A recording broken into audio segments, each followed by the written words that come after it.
Mi hermano, le invito a abrir su Biblia, 1 Pedro, capítulo 1, versículo 22.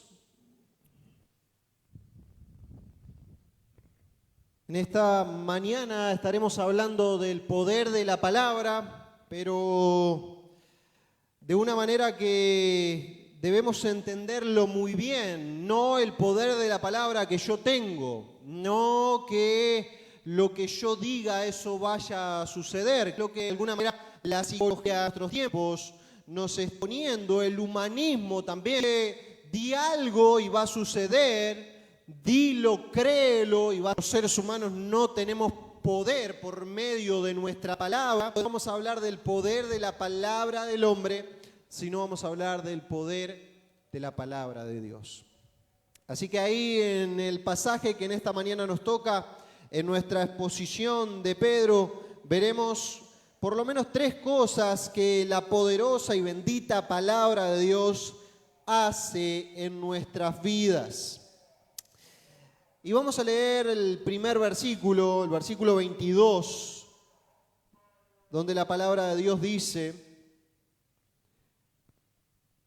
versículo 22 de 1 de Pedro, habiendo purificado vuestras almas por la obediencia a la verdad mediante el Espíritu, para el amor fraternal no fingido, amaos unos a otros entrañablemente de corazón puro. Amado Dios, gracias por esta preciosa mañana, gracias porque nos gozamos mucho al estar en tu casa una vez más, gracias por la vida de mis hermanos aquí presentes, gracias Padre porque tenemos el gran privilegio de poder presentarnos delante de tu palabra que tiene un poder inmenso. Te pido Dios que tú seas obrando a través de mi vida, es el Espíritu Santo quien debe compartir esta palabra con poder. Te ruego que utilices mi vida y que seas tú hablando a través de mí. Me dispongo en tus manos, en el nombre de Jesús. Amén. Amén. Hermanos, este versículo 22 lo que nos muestra en primera instancia que la palabra de Dios hace es que nos habilita para amar. Nos habilita para amar, permite que podamos amar. ¿Por qué? Bueno, porque de la manera que Dios nos pide que nos amemos, nosotros no podemos amar. Dice ese versículo, habiendo purificado vuestras almas por la obediencia a la verdad mediante el Espíritu, para el amor fraternal, eso es Filadelfia, amor de hermanos, cariño, pero hay un mandato. Eso está más adelante, para el amor fraternal, amaos, esa palabra ahí es agapeos, ágape, ámense con el amor del Señor, con el amor de Dios, ámense con el amor de Dios. Es decir, yo no puedo producir esta clase de amor con el que Pedro me manda a que ame a mis hermanos, porque evidentemente la definición de ese amor lo dice, es amor de Dios, no es mío. No puedo producirlo por mí mismo. El hombre natural no puede amar de la manera que Pedro está mandando.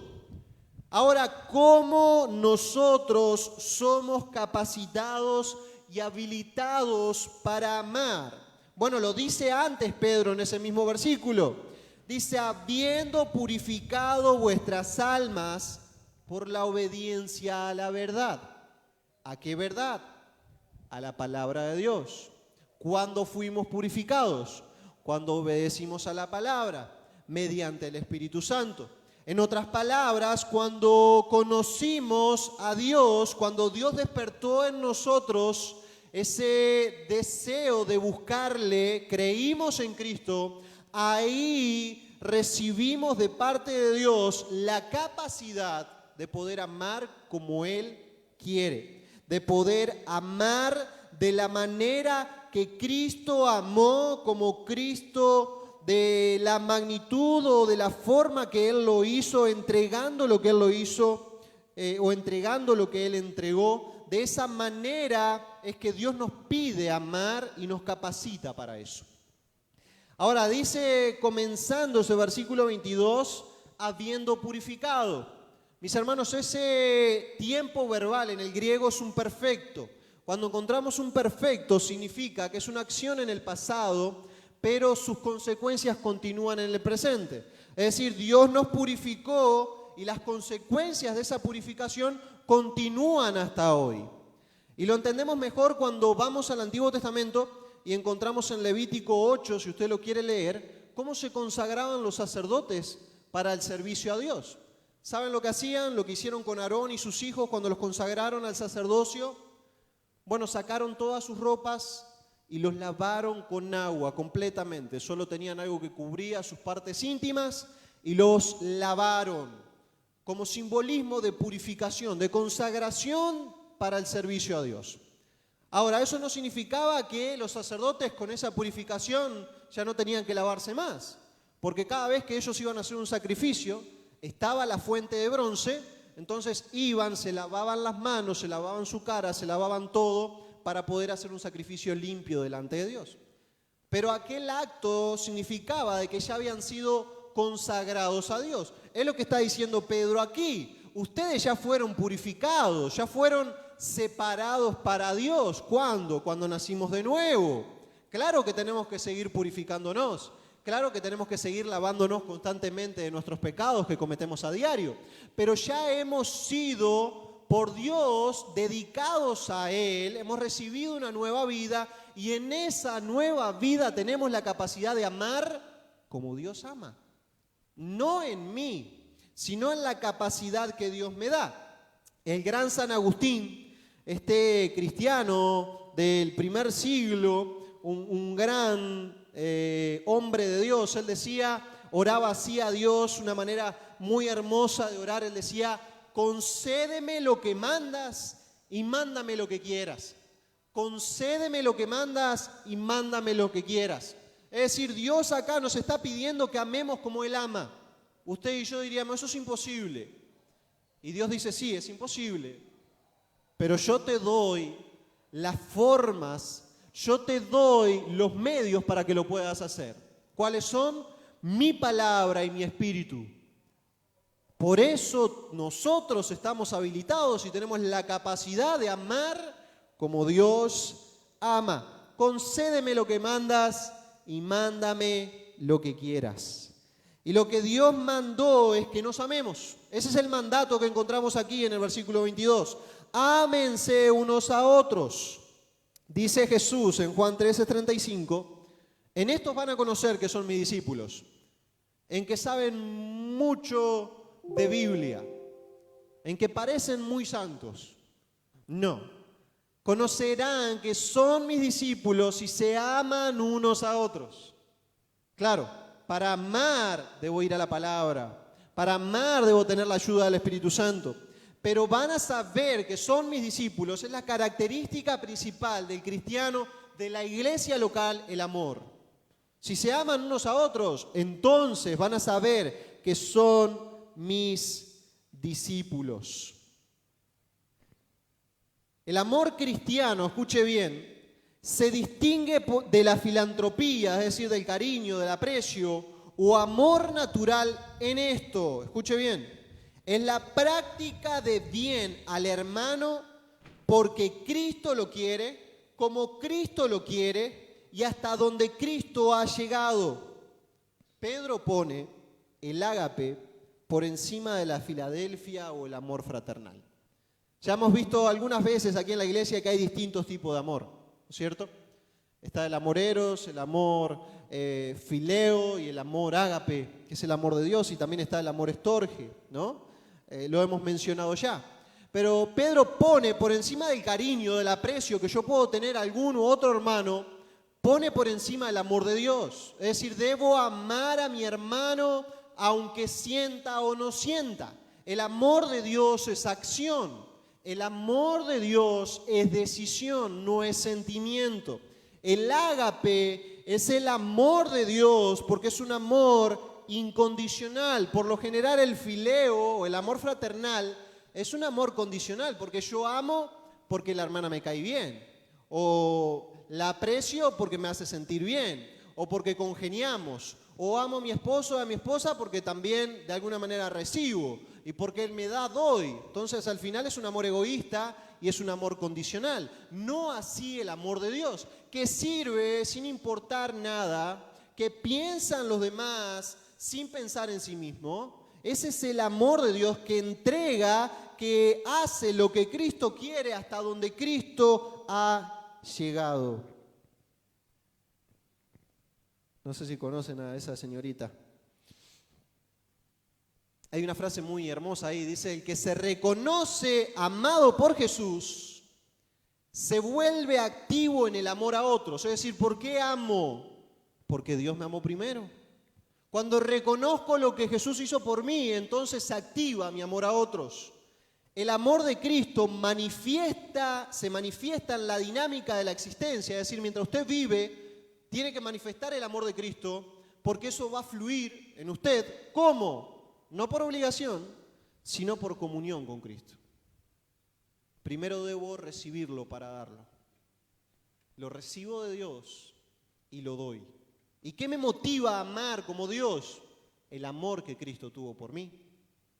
John MacArthur cuenta una anécdota en una obra de construcción en la que un ingeniero caminaba por un andamio en el tercer piso y por un accidente resbaló y cayó. Mientras iba cayendo, un obrero de abajo lo vio caer y no lo dudó para ponerse debajo del ingeniero, amortiguar su golpe y hacer que él se salve. Así que se puso debajo, absorbió el golpe del ingeniero, el ingeniero salió prácticamente ileso. Sin embargo, el que recibió el golpe, prácticamente todos sus huesos se rompieron por la fuerza del impacto. Luego de un tiempo, después de que salió del hospital, después de haber estado muy grave, se recuperó y fue curándose. Años más tarde, un periodista se acercó a aquel hombre y le preguntó cómo le había tratado el ingeniero al que salvó desde el accidente. Así que este obrero dijo: me dio la mitad de lo que posee, incluso una participación en su negocio, constantemente se preocupa por mis necesidades y nunca permite que yo carezca de algo. Casi todos los días me da alguna muestra de agradecimiento o recuerdo. Sí, el ingeniero todos los días estaba agradeciéndole a aquel hombre que le había salvado la vida, a aquel hombre que había puesto en riesgo la suya para salvarla de él. Y mi hermano, esa motivación de entender este ejemplo de ese hombre que es mínimo comparado a lo que Cristo hizo, para nosotros el entender lo que Jesucristo hizo en la cruz y que Él absorbió mi culpa y que Él sufrió lo que yo debería sufrir, es el motivo por el cual yo debo amar. Ese mismo amor me debe motivar a amar a Cristo y a los demás. ¿Cómo se manifiesta mi amor por Cristo? Bueno, Jesús dijo: cuando le dan de comer a uno de estos, a mí me dan. Cuando le dan abrigo a alguno de estos, a mí me dan. Cuando visitan a algún enfermo, a mí me están visitando. Cuando se preocupan por alguien, por mí se están preocupando. Así que cuando manifestamos el amor hacia Cristo, lo manifestamos hacia los hermanos. Dice la palabra de Dios en Juan. Juan dice, habla muchísimo, la primera epístola de Juan, sobre el amor. Él dice: ¿cómo van a amar a Dios a quien no ven si no aman a sus hermanos a que ven, a quienes ven? Una manera de manifestar mi amor a Dios y evidenciar el amor a Dios es amar a mis hermanos. Eso lo produce la palabra de Dios. Una pregunta: ¿a quién debemos amar? Bueno, la Biblia es muy clara. En Gálatas 6, capítulo 10, dice: así que, según tengamos oportunidad, hagamos bien a todos, pero mayormente a los de la familia de la fe. A todos debemos amar, pero mayormente a los de la familia de la fe. Dios nos ha colocado en una iglesia local por algo. Dios nos ha colocado en la iglesia Bautista Sion por algo, para manifestarnos amor los unos a los otros. Claro, debemos amar a todos, no hay duda, pero mayormente a los de la familia de la fe. Y para nosotros, mayormente a los de nuestra iglesia. Necesitamos amarnos. Ahora, ¿cómo debo amar? Bueno, ese pasaje nos lo dice. Hay 3 características de cómo nos debemos amar en el versículo 22. Mira, habiendo purificado vuestras almas por la obediencia a la verdad, mediante el Espíritu, para el amor fraternal, no fingido, sincero, un amor sincero, ¿sí? Nada más sincero que el amor de un niño, ¿no es cierto? No sincero, que realmente nazca de un corazón, con una actitud honesta, con una actitud íntegra, no de una manera hipócrita, no de una manera falsa, sino sincero. No tampoco buscando sacar algo a cambio. Otra característica de este amor fraternal no fingido, dice: amaos unos a otros entrañablemente. Y este es un término fisiológico que tiene que ver con estirar un músculo, ¿sí? ¿Vio cuando usted intenta tocarse la punta de los pies y no llega? Pero después de un tiempito va haciendo esfuerzo, el músculo se estira y mire, hasta llegué a tocar hoy. En la mañana no llegué, ya se estiró un poquito. Eso es lo que está diciendo Pedro, que extendamos de la manera mayor posible el amor, que amemos de la forma más profunda que podamos, que llevemos al máximo la expresión del amor cristiano, al máximo, hasta que ya no podamos más, hasta que duela, ¿no? Cuando estiramos los músculos nos quedan sentidos. Así que ese amor tiene que ser sin fingimiento, sincero, entrañable, y también tiene que ser de corazón puro, ¿sí? Tiene que ser de corazón puro. Una vez más, Pedro al final del versículo refuerza la primera idea. Habiendo purificado, dicen las primeras dos palabras, luego al final dice de corazón puro. De la única manera que podemos amar como Dios manda es de un corazón puro. Es decir, de la vida que Él nos ha dado. Bueno, mi hermano, acá viene la pregunta. ¿Está amando como Dios manda? ¿Reconoce su responsabilidad de amar al hermano? No, es que ese hermano es imposible de amar. No, hermano, no es imposible, porque Dios nos manda a amar y Él nos da las herramientas para hacerlo. No es que no puedo amar, la verdad intento y no puedo. Puede, por medio de la palabra, con la ayuda del Espíritu Santo, puede. Y mi hermano, esto nos tiene que llevar a pensar en nuestra vida cristiana. La vida cristiana, una vez más, queda demostrado que poco se trata de recibir, se trata de dar. Si usted ha venido a la vida cristiana para recibir, está bien, todos hemos venido por eso. Pero mientras vamos creciendo en nuestra vida cristiana, tenemos que entender que no estamos en la vida cristiana para recibir. A pesar de que recibimos muchísimas bendiciones de parte de Dios, pero mi responsabilidad primaria es dar.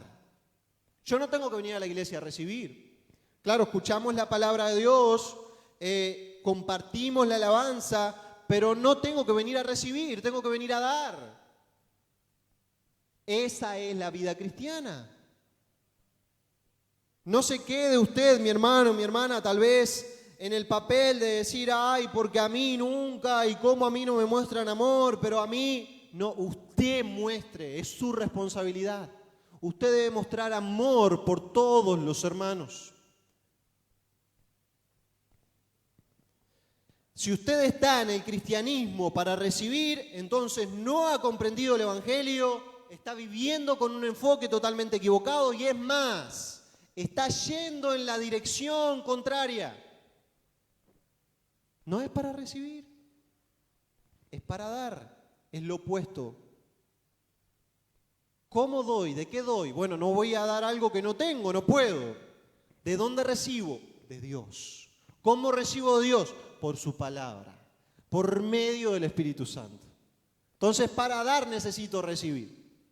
Y para poder amar necesito que la palabra me habilite y que la palabra me llene y que el Espíritu Santo me controle. ¿Cómo me controla el Espíritu Santo? Mi hermano, ser lleno del Espíritu Santo no es otra cosa que ser lleno de la palabra.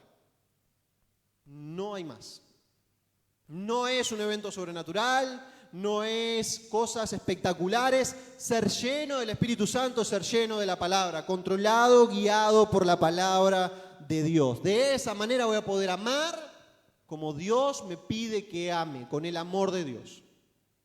Así que primera cosa que hace la palabra es que me habilita para amar. Segundo, y en esto nos vamos a detener brevemente porque ya hemos tocado de alguna manera esto, pero Pedro lo refuerza desde el versículo 23 al 25, y es que nos hizo nacer de nuevo. La palabra de Dios fue la que nos hizo nacer de nuevo. Usted dirá, no, a mí nacer de nuevo fue mi fe. ¿Pero de dónde vino su fe? Su fe vino de la palabra de Dios que la activó por medio del Espíritu Santo en usted para que crea. ¿Hay condición para ser salvo? Claro, creer en Cristo. Pero esa condición me es otorgada por Dios por medio de la obra del Espíritu Santo que utiliza la palabra de Dios. Mire lo que dice Pedro. Siendo renacidos o habiendo nacido de nuevo, no de simiente corruptible, sino ¿de qué? De incorruptible, por la palabra de Dios, que vive y permanece para siempre. Es lo mismo que Jesús le explicó a Nicodemo, nacer de nuevo por medio del Espíritu, nacer de nuevo por la palabra de Dios que vive y permanece para siempre. Y ahí Pedro todavía enfatiza las características de la palabra de Dios que nunca pasa. Toda carne es como hierba, toda gloria del hombre como flor de la hierba. Y eso es muy real para nosotros. La gloria del hombre es fugaz. Podrá tener una gloria muy grande, muy reconocida, pero pasa y desaparece. Pero la hierba se seca, la flor se cae, mas la palabra del Señor permanece para siempre. Y esta es la palabra que por el Evangelio os ha sido anunciada. Así que esa nueva vida que tenemos en Dios nos ha sido otorgada y ha sido producida por la palabra de Dios. Ella es la que ha producido en nosotros esa nueva vida que nos capacita para amar. Así que la palabra de Dios nos habilita para amar, nos hace nacer de nuevo. Y por último, y en tercer lugar, esto está en los versículos del 1 al 3, lo voy a pasar rápidamente esto para que lo leamos. Dice, desechando pues toda malicia, todo engaño, hipocresía, envidias y todas las detracciones, desead como niños recién nacidos la leche espiritual, no adulterada, para que por ella crezcáis para salvación, si es que habéis gustado la benignidad del Señor. Así que no solo nos ha engendrado esta palabra, sino además es la que nos hace crecer. La palabra de Dios no solo nos da vida, sino que además nos da crecimiento de esa nueva vida. Y mi hermano, la vida cristiana es una carrera y el cristiano no puede darse el lujo de dejar de correr. No puede darse el lujo de dejar de correr. Hay que seguir corriendo. Y corriendo es equivalente a crecer. Si yo estoy en la vida cristiana no me puedo detener, debo seguir creciendo. Si yo les preguntara a ustedes en esta mañana o pidiera que se ponga en pie aquel hermano que está conforme con su vida espiritual, que está conforme con su crecimiento espiritual y que piensa que ya no necesita crecer, que por favor se ponga en pie. Hermano, el que crea eso, póngase en pie, por favor. Y estoy seguro que ninguno de ustedes está pensando que ya llegó hasta donde tenía que llegar. Y si acaso hay alguien que lo pensó, déjeme decirle que está autoengañado. No vamos a dejar de crecer hasta que el Señor nos llame a su presencia. Por eso la vida cristiana es dinámica. Es una carrera en la que no podemos parar. Si paro, entonces decrezco. Si paro en la vida cristiana, retrocedo. No sé si me detengo, tal vez me estanque, pero estoy convencido de que vamos para atrás y no vamos hacia adelante. La vida cristiana es dinámica. Y mi hermano, lamento decirle que en esta carrera tampoco hay atajos. No hay atajos. Esto es como las dietas, ¿no? ¿Dónde están las hermanas? ¿Dónde está mi esposa? No hay atajos en las dietas. No hay forma de la noche a la mañana hacer desaparecer la pancita, ¿no? O hacer desaparecer 4 o 5 kilos. Eso que sale en la publicidad de que adelgace en 8 horas, adelgace en 2 días, mentira, no existe eso. No hay atajos. Es con esfuerzo, es con dieta y sin saltarse la dieta, ¿no?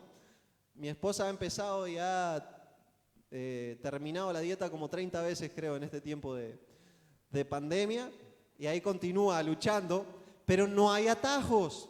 En la vida cristiana tampoco hay atajos, hermano.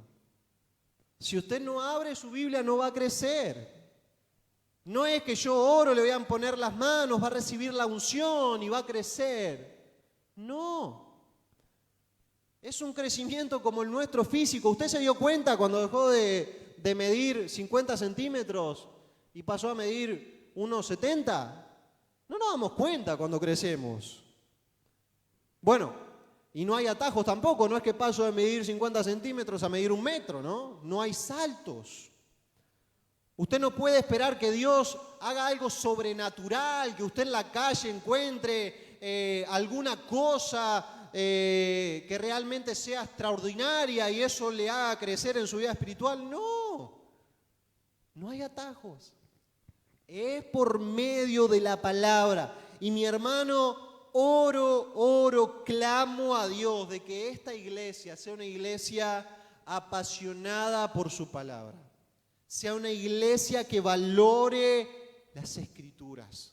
Sea una iglesia que vaya a ella constantemente.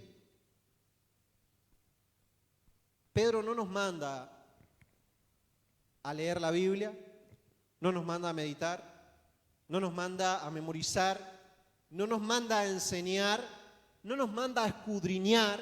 Todo eso lo tenemos que hacer, está claro, es un mandato también en diferentes partes de la palabra, pero Pedro nos manda a desear. Y eso es más llamativo. Desead. Y realmente eso muestra que reconozco la necesidad que tengo de ir a la palabra. ¿Por qué? Bueno, alguien decía, la madre de la criatura es la amamantadora natural de la criatura. Es decir, las madres que han tenido su hijo naturalmente son las que le amamantan. Un animal cuando tiene su cría o cuando tiene lo que sea, lo amamanta también, ¿no? La madre lo da a luz y también lo amamanta, lo alimenta. La palabra es la que nos hizo renacer, es la que nos engendró a una nueva vida y también es la que sustenta, alimenta esa nueva vida. La madre de la criatura es la amamantadora natural de la criatura. Y la madre de nuestra vida espiritual es la palabra y la que nos alimenta es la palabra. Y ahora mire el ejemplo que Pedro utiliza. Él utiliza el ejemplo de un niño recién nacido. Y Pedro no hace referencia a un niño de 3, 4 meses que también desea la leche de la madre, sino él específicamente se refiere al niño que acaba de salir del vientre de su madre, a que son minutos, horas que acaba de salir, ¿no? Como le va a pasar a Anita dentro de poco, como lo ha vivido hace poco Richard y Cintia, ¿no? Cuando el bebé sale, la madre que está ahí lo sabe, por lo general pega un grito, un llanto, ¿no? Que es como desesperado. Alguien ha dicho de que los bebés nacen con un desorden obsesivo compulsivo por la leche, ¿no? Desesperado, y no se va a calmar ese niño hasta que el médico le diga, no, tranquilito, no pasa nada, ya estás en el mundo, no pasa nada. No se va a calmar así, ¿no? No se va a calmar si usted le trae un peluche, no se va a calmar si usted le ofrece un chocolate, no se va a calmar solo con ¿qué? Con la leche de su madre, con la teta de su madre. Recién nacido mucho más. Cuando van creciendo los meses, los padres lo sufrimos también. Agarramos al bebé, llora, llora, llora, no lo podemos hacer calmar, por nada llora hasta que la madre se aburre y dice, dámelo. Le da la teta y se queda quietito, ¿no? Llora por leche, no quiere nada más, solo quiere la leche de la madre. ¿Se dan cuenta de cómo Pedro está diciendo que necesitamos desear la palabra de Dios? Necesitamos tener un desorden obsesivo, compulsivo por la palabra de Dios. Pero claro, si somos sinceros, no lo tenemos. No lo tenemos. No tenemos ese reconocimiento, esa necesidad de que necesito de la palabra. Y mi hermano, le preguntaba pequeño en la mañana, si Elías toma 10 veces leche hoy, mañana no va a decir, bueno, mañana no tomo porque ya tomé ayer 10 veces, pues no. El niño va a querer y va a querer y va a querer. Y en la vida espiritual es igual. Usted no va a decir mañana lunes, bueno, no, ayer fui a la iglesia, el pastor predicó, bueno, un poquito más largo de lo habitual, casi 40 minutos, ya estoy listo para la semana, hoy no necesito, ¿no? No, mi hermano, mañana usted necesita de la misma manera el alimento espiritual. Necesita igual ir a la palabra con esa necesidad, con esa ansia. Y yo sé, mi hermano, que no lo tenemos. Pero aunque no tenga ese deseo así por la palabra, necesito por fe reconocer que me hace falta.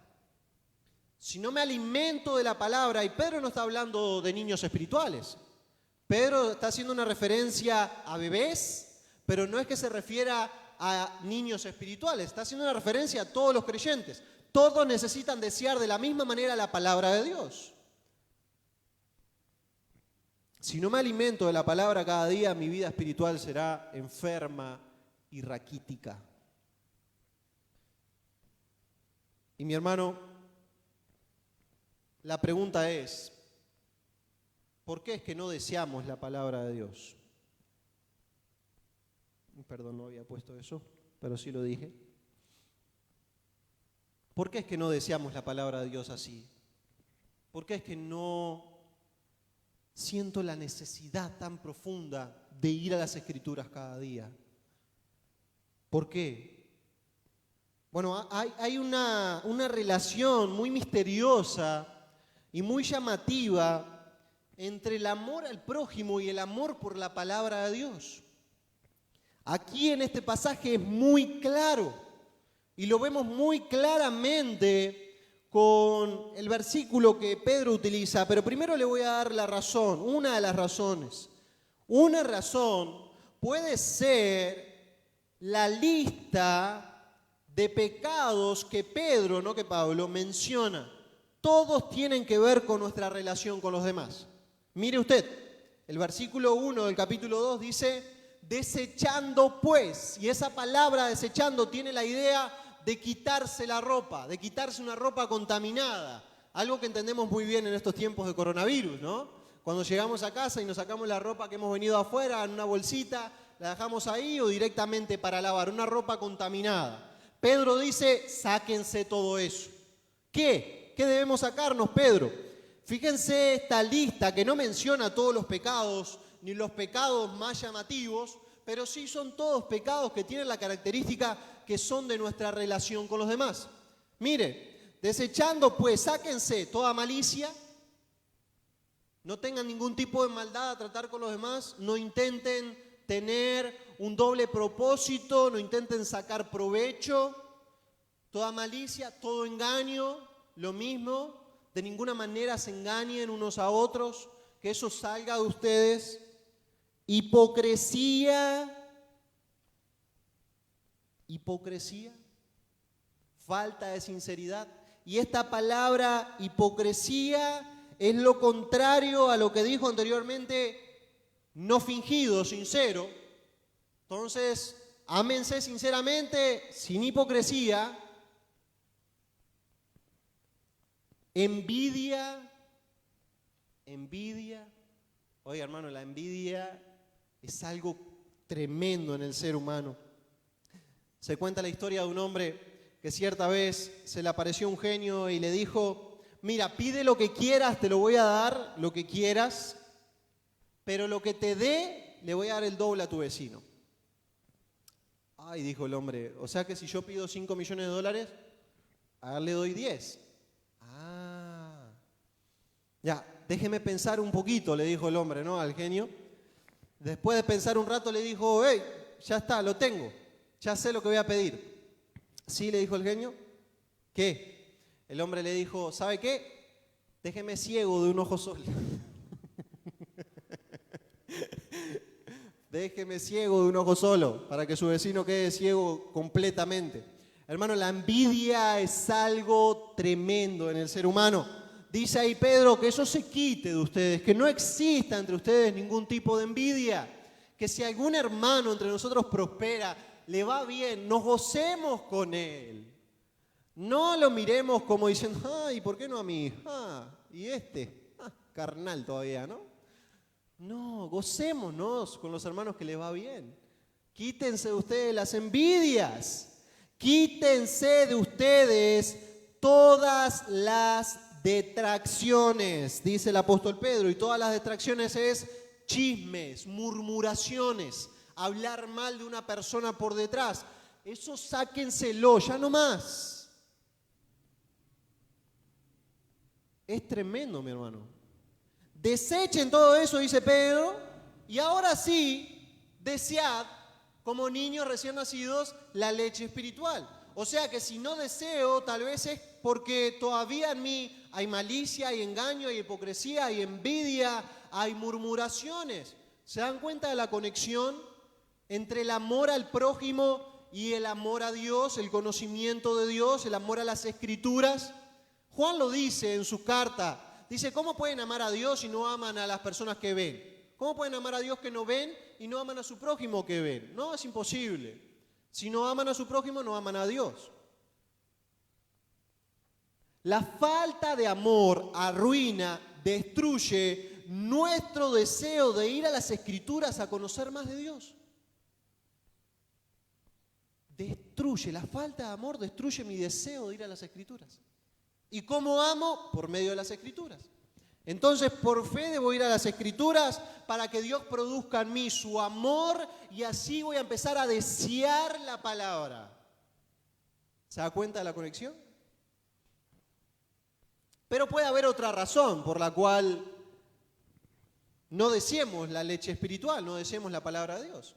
Y otra razón es que muchas veces somos ignorantes de lo hermosa que es la palabra de Dios, de la belleza de las Escrituras, de lo rico que es este libro. Dice el apóstol Pedro en el versículo 3, si es que habéis gustado la benignidad del Señor. Y ese sí es una afirmación. Entonces Pedro está diciendo, ya que saben que el Señor es bueno, ya que han gustado de las bendiciones del Señor. Mi hermano, ¿cuáles son las bendiciones de Dios? Perdón de pecados, salvación, una vida abundante, una vida gozosa, relación continua con Dios, que nuestra salvación es segura. ¡Wow! Nuestra herencia en Dios, vida eterna. ¡Qué hermoso! ¿Dónde ha conocido eso? ¿De dónde lo ha conocido? De las Escrituras. Ahí está todo.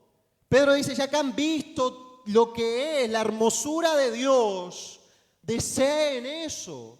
Todo lo bueno que sabemos de Dios lo hemos sabido de la palabra de Dios, de las Escrituras. Pero mi hermano, a veces esto me ha llevado a pensar como un arrecife de coral.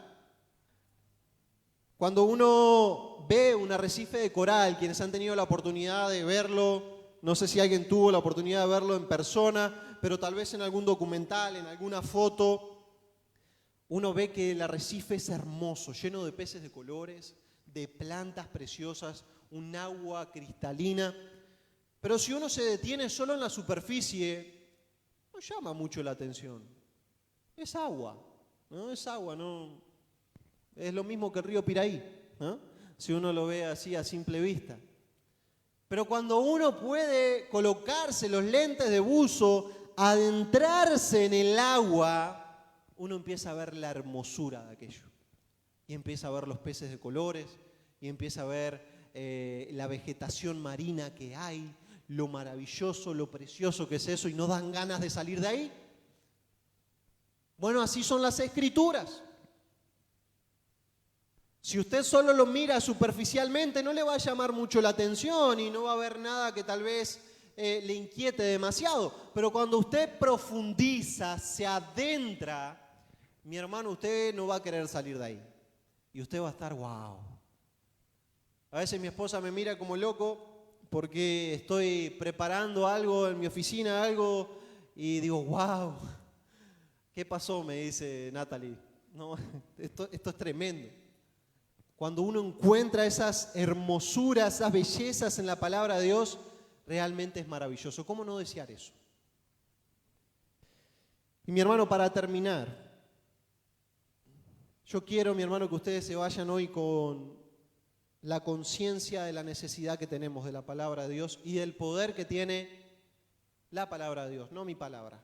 Mi palabra no tiene poder de nada. Su palabra tampoco. La palabra de Dios sí.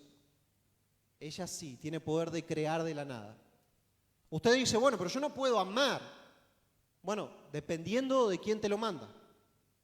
Un paralítico no podía caminar, un ciego no podía ver, un muerto no podía levantarse de los muertos. Bueno, depende de quién lo mandase. Cuando Jesucristo se lo mandó, el paralítico caminó, el ciego vio, Lázaro resucitó.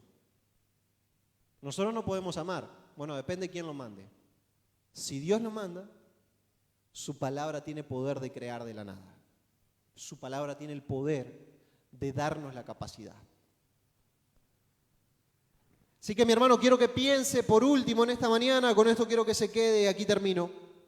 Si hoy Dios le dijera, ¿sabes qué? Te voy a dar la oportunidad de elegir lo que quieras. Pídeme lo que quieras. Lo que quieras en el mundo, pídemelo, te lo voy a dar. Pero con una condición. Te voy a otorgar aquello que me has pedido, pero te voy a quitar mi palabra. Ya no más Biblia. No vas a tener Biblia que leer, no vas a tener Biblia que escuchar, no vas a escuchar más nada de la Biblia. Es más, todo lo que sabes de la Biblia se te va a olvidar. Todo lo que has aprendido de la Biblia yo lo voy a borrar de tu mente. Tienes que escoger una de las dos. O todo aquello que deseas o la Biblia. Mi hermano, los cristianos tenemos que expresar, Dios, quítame todo, pero no me quites tu palabra. No me quites esto. Si nos quitan esto, hermano, nos quitan la salvación, nos quitan lo que sabemos de Dios, nos quitan la verdad que nos sea, pero no su palabra. Que Dios dé por su palabra como la del bebé recién nacido por la leche de su mamá.